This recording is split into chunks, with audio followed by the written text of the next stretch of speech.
উত্তরের অন্যান্য স্থানের মতো গেরুয়া রঙেই ভরসা রাখল তিস্তাপাড়ের আমজনতা। ২০১৯ সাল থেকে ভোটের সংখ্যা কমে গেলেও রাজ্য জুড়ে ওঠা সবুজ ঝড়কে কিছুটা হলেও যেন ফিকে করে দিল তিস্তাপাড়ের গেরুয়া ঝড়, যার মধ্যে অবশ্যই যুক্ত হল তিস্তাপাড়ের জলপাইগুড়ি লোকসভা আসনের গণদেবতারা। ২০১৯-এর পর ২০২৪ সালে ফের আবারও একবার জলপাইগুড়ি লোকসভা আসনে জয়ী হলেন পেশায় চিকিৎসক ডাক্তার জয়ন্ত কুমার রায়। মঙ্গলবার সকাল থেকে গণনা শুরু হওয়া থেকে তার নিকটতম প্রতিদ্বন্দ্বী তৃণমূল কংগ্রেসের প্রার্থী ডক্টর নির্মল চন্দ্র রায়কে প্রায় ৮৬,০০০ ভোটের ব্যবধানে পরাজিত করে অবশেষে জয়ের হাসি আসলেন বিজেপি প্রার্থী ডাক্তার জয়ন্ত কুমার রায়। লোকসভা নির্বাচনের ফলাফলের পর জয়ন্তবাবু আমাদের কি বললেন? জলপাইগুড়ি সদর, দেবগ্রাম, ফুলবাড়ি, ধূপগুড়ি এখন পর্যন্ত কিছু এই দিকে হতে পারে, তবে পিছিয়ে ছিলাম আর কি। সেটা হচ্ছে মালবাজার, বিশেষ করে রাজগঞ্জে খুব বেশি বিহাইন্ড নেই, মোটামুটি আগের তুলনায়।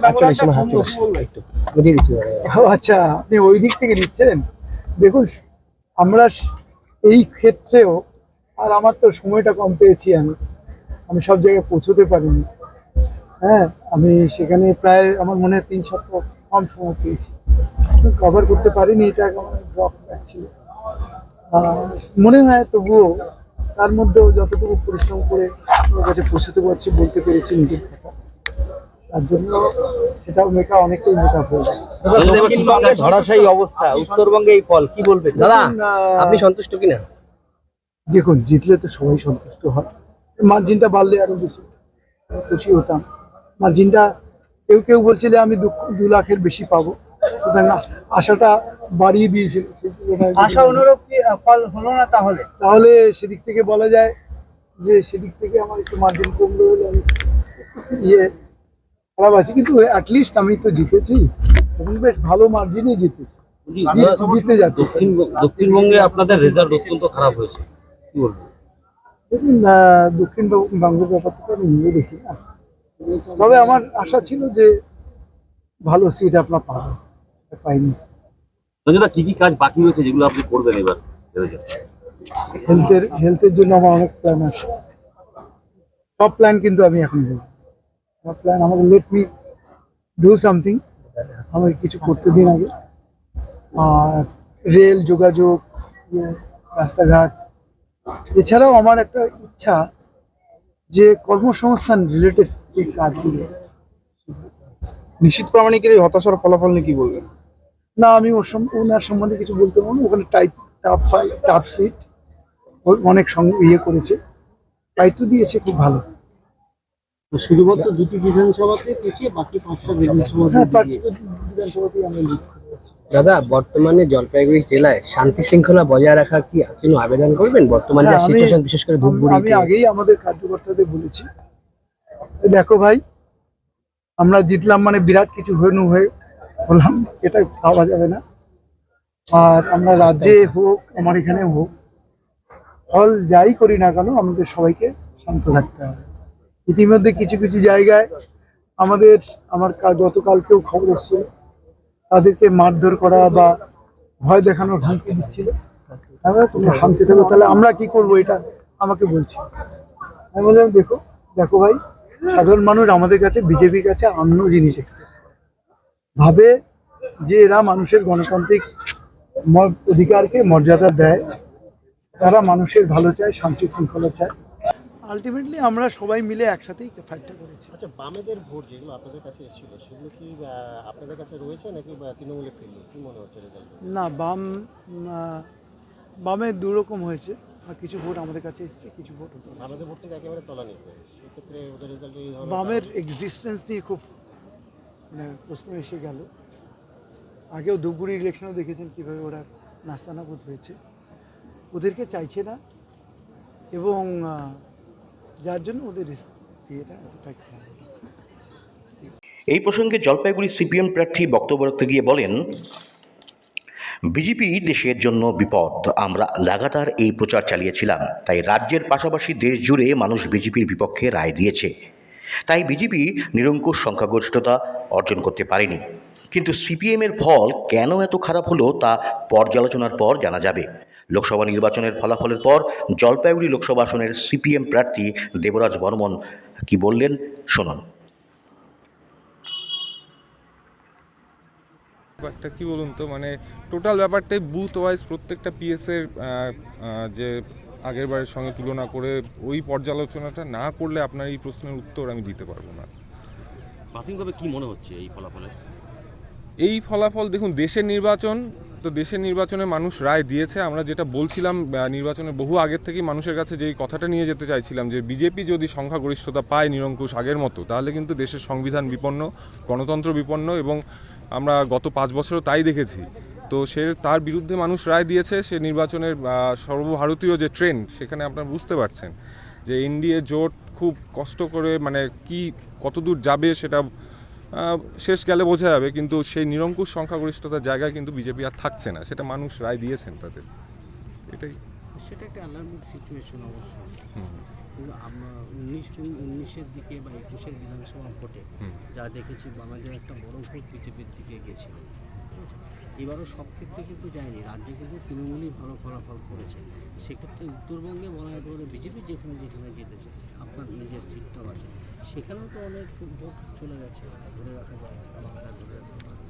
একটা অংশে ভোট গেছে, সে তো গেছে, এটা তো অস্বীকার করার জায়গা নেই। কিন্তু সেই কোন ভোটটা গেছে যেটা বললাম আপনাকে, সেটা ওই বুথ ওয়াইজ পর্যালোচনা না করলে, এতগুলো বুথ আছে 1900-র কাছাকাছি, তো সেটা পর্যালোচনা না করা অবধি বলাটা অন্যায় হবে।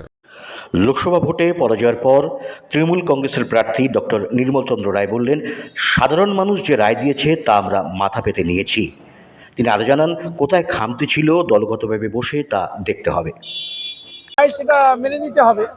সাধারণ মানুষ যেটা রায় দিয়েছেন সেটা মাথা পেতে নিয়েছি আর কি মনে করছে। ছিল হয়তো আমাদের কিছু সাংগঠনিক কিছু দুর্বলতা ছিল হয়তো, সেই জন্যই। মানে এমনিতে ওভারঅল ভালো রেজাল্ট হলো আমাদের ওয়েস্ট বেঙ্গলে, আর জলপাইগুড়িতে আমরা সেরকম রেজাল্ট করতে পারলাম না। পাশে আমরা কুচবিহারে জিতে গেলাম, আলিপুরেও ভালো কন্টেস্ট হয়েছে। তো সেখানে আমরা এখন দেখব যে কোথায় আমাদের ত্রুটিগুলো ছিল, যার জন্য আমরা পিছিয়ে গেলাম। না, সবাই সহযোগিতা করেছে, তবু আমাদের কোথায় খামতিটা ছিল সেটা আমরা বসবো, দলগতভাবে আমরা বসে সেটা আমরা দেখবো। না, ওভাবে এখনো বলা যাবে না, ওটা আমরা বসে না দেখলে পরে বলা যাবে না। না, এখন পর্যন্ত যেটা মনে হচ্ছে আর কি, ধুপগুড়িতেও আমরা পিছিয়ে গেছি। তো উপনির্বাচনের ফ্যাক্টরটা সেভাবে কাজ করেছে কিনা। মহকুমা ঘোষণা হলো, গ্রামীণ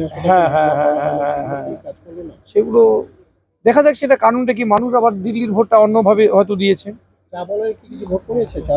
না, সেভাবে দেখিনি এখন আমি। মানে আমি জাস্ট দেখলাম যে 6000-এর কিছু বেশি ভোটে ধুপগুড়িতে আমি পিছিয়ে গেছি। সেটা কোন জায়গাটায়, সেটা ধুপগুড়ি শহরে না চা বলয়ে, এখন স্ক্রুটিনি করে দেখতে হবে, তারপরে বলা যাবে। ভোটে আপনি পিছিয়ে গেছেন কোথায়? ওভারঅল কত ভোটে? ধুপগুড়িতে মোট ওভারঅল জেলা ইয়েতে 86,000 সামথিং। ভোট কি কিছুটা বেড়েছে আপনার? কোথায়? গতবারের তুলনায় 19-এর লোকসভা না, 19-এর লোকসভায় তো অনেক, 19-এর লোকসভায় 1,84,000-এর ডিফারেন্স ছিল, সেখানে এবার আমরা হারলাম 86,000 ভোটে। তো অনেক ভোট হয়ে গেছে, আমরা এগিয়ে গেছি অনেক ভোট। পোস্টাল তো যোগ হয়নি। পোস্টালটা যোগ হয়নি। না, সেই জায়গায় কোনো প্রান্তিক মানুষের কাছে মানে সরকারি যেটা সুযোগ সুবিধা সেটা আমরা মানে পৌঁছে গেছে। সেটা হয়তো আমাদের কোনো সাংগঠনিক কোনো কিছু আছে কিনা খামতি, সেটা আমরা দেখবো একটু। গোটা রাজ্যে যখন দেখা যাচ্ছে যে লক্ষ্মীর ভান্ডারের ফসল লুটে ভোট ফিরে এসেছে, জলপাইগুড়িতে সেটা হলো না। না, লক্ষ্মীর ভান্ডারের ওটা তো কাজ করেছে, আর এখানে অন্য কিছু ফ্যাক্টর কাজ করতে পারে, সেটা দেখতে হবে আমাদের। কিন্তু লক্ষ্মীর ভান্ডারটাকে আমরা বলতে পারি, হয়তো লক্ষ্মীর ভান্ডারের জন্য আমরা 1,86,000-এর জায়গায় এবার 86,000 ভোটে মাত্র হারলাম। এই যে 1 লাখ ভোটে যে ডিফারেন্স হয়ে গেল, সেটা হয়তো লক্ষ্মী ভান্ডার কাজ করেছে, সেভাবেই দেখতে হবে। বিরোধীরা বলছে যে তৃণমূলের এই দুর্নীতির কারণেই এবার তৃণমূলকে কেউ ভোট দেয়নি। তাহলে তো সারা পশ্চিমবঙ্গে তাহলে 30টা পেলাম কি করে আমরা? আর যারা বলেছেন তারা 12টা নেমে এলেন কি করে 18টা থেকে? ওটার উত্তর কি? এটা না, 8,000 না, 6,000 সামথিং। সেটা আমরা দেখবো কেন হলো ব্যাপারটা, যে 8 মাস পরেই উল্টো হয়ে গেল রেজাল্টটা, সেটা দেখার ব্যাপার। না, আমি হতাশ নই। আমি আগেও বলেছিলাম আপনাদের সাথে ইন্টারাকশনে, আমি বলছিলাম যে আমি কখনো হতাশ হই না, আমি always positive, and till now I am positive. বিধায়ক হিসেবে কাজ করার সুযোগ তো থাকছে। হ্যাঁ? বিধায়ক হিসেবে কাজ করার সুযোগ তো আর সে তো কাজ করার সুযোগ থাকছে, সেটা কাজ করতে হবে। মানে 26 পর্যন্ত আমি তো বিধায়ক ধুপগুড়ি, সেটা আমার ধুপগুড়ি জনগণ আমাকে নির্বাচিত করেছেন 26 পর্যন্ত, সেটা আমার পরিষেবা আমাকে দিতেই হবে। বিজয় মিছিল করেছিলেন আপনারা? না, আনন্দ মিছিল করেছিলাম। না না, আমার যেটা ইয়ে ছিল সেটা যে আনন্দ মিছিল। অন্য জায়গায় কি হয়েছে, কিন্তু আমার যেটা বক্তব্য ছিল সেদিন যারা নিয়েছিলেন, মনে রাখবেন যে আনন্দ মিছিল আমার করছি। ভোটটা ভালোভাবে হয়ে গেছিল আমাদের, সেজন্য আমরা আনন্দ মিছিল করেছি। কি বার্তা দেবেন শান্তি শৃঙ্খলা? হ্যাঁ, অবশ্যই। আমি সাধারণ মানুষের কাছে আমার এটাই থাকবে, আমার বার্তা থাকবে যে জয় পরাজয় আছে, সেটা সবাই যাতে শান্তি শৃঙ্খলা বজায় থাকে, সেটাই আমি Saudagar Resort and Restaurant. Let's go Lataguri, the heart of Gorumara National Park, luxurious resort with multi-cuisine restaurant. For more details, visit our website www.saudagarresort.com.